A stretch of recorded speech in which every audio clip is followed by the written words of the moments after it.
एक वीडियो सामने आई है। साद रिजवी साहब की पार्टी के लिए कोई अच्छी खबर नहीं है इस वीडियो की वजह से।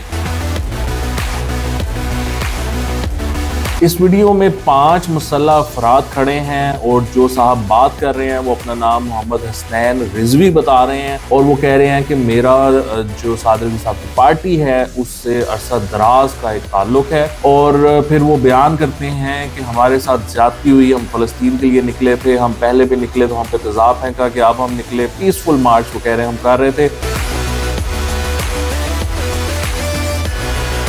और हम पे जुल्म किया गया और इस जुल्म के सामने अब हम मुसल्लह जदोजहद के लिए खड़े हो गए हैं और हमने ये एक फोर्स बनाई है जिसका गालिबन उन्होंने नाम तहरीके लबैक फोर्स रखा है। और इसके अलावा वो कहते हैं कि दानिश रिजवी साहब इसके अमीर हैं और को खालिद रिजवी साहब इसके